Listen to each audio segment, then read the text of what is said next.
Nandito na naman ako, siyempre magandang umaga diyan 'no. Magandang gabi rito. O eto pag-usapan natin 'no, so eto na nga, confirmed na 'di ba ang ano, ang form and substance patungkol sa impeachment ni Inday Sayad 'no, so affirmed na. So ibig sabihin papunta na tayo sa susunod na bahagi. So gumana na, tumatakbo na yung 10 araw, 10 calendar days na si Inday Sayad ay pinasasagot na sa mga akusasyon laban sa kanya. At siyempre pagkatapos ng 10 araw na yon, meron namang 3 araw ang prosecution team upang sagutin naman yung sagot ni Inday Sayad. At pagkatapos meron uling 3 araw na para kung gusto ni Sayad na sagutin uli yung kanyang nasagot naman na ginawa nitong prosecution, pwede pa rin. So in total meron tayong 16 na calendar days, no? Na calendar days ibig sabihin hindi kasama ang Sabado Linggo rito, guys, ha.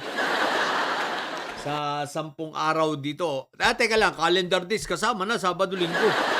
So 16 days nga lang kasi pag sinabing hindi kasamang Sabado Linggo, working days naman 'yon. Tapos ang session days di yung 3 araw lang na kapag may session session ang Kamara. So calendar days tuloy-tuloy 10 araw, ha. So 16 na araw ang ating hihintayin. Simula nang ito ay matanggap ni Inday Sayad. Pero ito, guys, ang una kong ito ang pinupunto ko. Bakit ko dinidiscuss ito, guys, ha? Kasi una-una, guys, ito na yung magandang bahagi ng mangyayaring impeachment na ito na hindi na kayang iwasan ni Inday Sayad. Hindi na kayang kontrahin at i-delay ng kanyang mga abogado.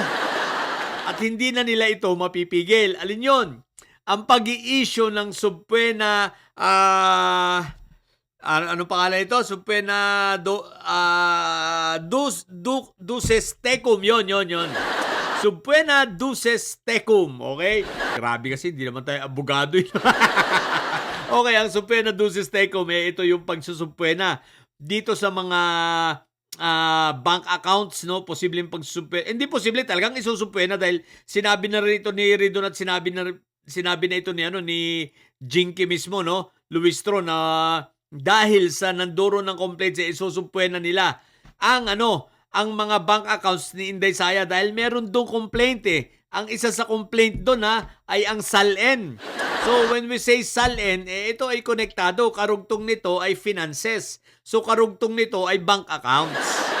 No? So yung increase ng kanyang assets from 18 million nung 2007, tama ba yung aking pangintindi? 2007 at umakyat siya ng nasa 88 million ng 2025, 2025 nga ba? 2024, 2025, no?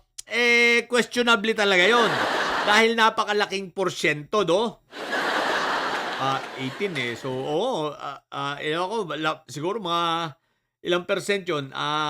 Kung 18 million, 8 million o 18 million, basta sabi ni Redon, mataas mga 1,000%, di ba? Tama ba? O 100, 1,000%. O 100% kasi lang 18 million, di another 18 lang yun 32, tama. So, pero guys, ang pinupunto ko, wala na sila Inday Sayad magagawa at hindi nila ito mapipigilan sapagkat hindi sakop ng bank secrecy law ang impeachment. Ang impeachment ay kasama sa exemption ng bank secrecy law at may ruling na rin dyan ang Supreme Court. Diba? May paliwanag na rin dyan ang Supreme Court, okay? So guys, hindi nila mapipigilan ngayon ang pagsusubpoena duces tecum. Hirap na hindi abogado. Mga terminology, no? Subpoena duces tecum ng Kamara, yon, tutuloy-tuloy ito. So mabubuksan at makikita ng makikita ng buong sambayan ng Pilipino ang breakdown at ang pagpasok, paglabas ng pera sa mga bank accounts nitong si Inday Sayad. At ang tanong, ito ba ay magko-cross match sa kanyang SALN? Ito ba ay babangga at tatama sa kanyang kasalukuyang declared SALN? Huwag nating kakalimutan, si former Justice Corona ay ito ang kanyang ano, ito ang kanyang, kaya siya na-impeach dahil sa SALN, ha? I think pati si anong pangalan yun? Sereno, 'di ba? SALN din. So napaka-importante ng SALN, pero ito ay isa sa mga matibay. Bakit ko ito binibigyan ng punto? Dahil nga sa maganda itong tingnan. At dito na natin makikita kung si Sentry ay nagsisinungaling o hindi. Pero sa body language ni Sayad na takot na kung ano-ano na mga pinaggagawa, matik na. Pero sige, hintayin natin na lumabas, no? Sapagkat hindi na nila ito kayang pigilan, hindi pwedeng tumanggi ang bangko. Pag ito ay ini-order ng Committee on Justice sa AMLAC, talagang ilalabas nila ito. Wala silang magagawa. Sabi nga, 'di ba? Subpoena ducis tecum. O ang isa pa na hindi nila mapipigilan ay ang itong subpoena naman ng what do you call this? Ad testificandum. Hindi kasi tayo lawyer, di ba? Okay, subpoena ad testificandum naman. Ito naman ay tatama naman ito ay kay Madriaga, no? Ito pala yung pagkakaiba, guys, pasimple natin. Pag subpoena ducis tecum, ito ay patungkol sa mga dokumento. Kapag naman ad testificandum, ito ay patungkol sa person, no? Sa tao. So ngayon, isusubpoena ad testificandum itong si Madriaga sapagkat may complaint doon. At kailangan niyang kailangan niyang mag-witness kung totoo ba o hindi yung kanyang sinumpaang salaysay doon na naka-notaryo. So maki-question ito at yan ay bagay na hindi kayang pigilin ni Inday Sayad. Kaya nga siya nagsampa ng perjury para intimidate at the same time subukan kung pipigilan ng korte. Pero mukhang malabo pa sa sabaw ng pusit. Ang isa sa maliwanag rito, haharap si Madriaga sa sa impeachment hearing na yan. Sa mini trial na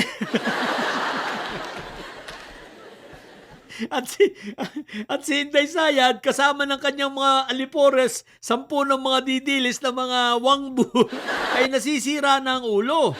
Dahil hindi na nila alam ang gagawin, hindi na nila alam kung anong naratibo ang kanilang ipapalabas sa social media para ma-divert ang mga usapin.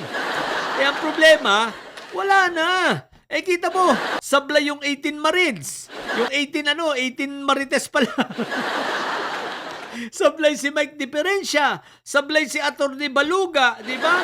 Ngayon sinakyan ni Unanoy. Si Atty. Unanoy Topaksyo, itong kay Suntae.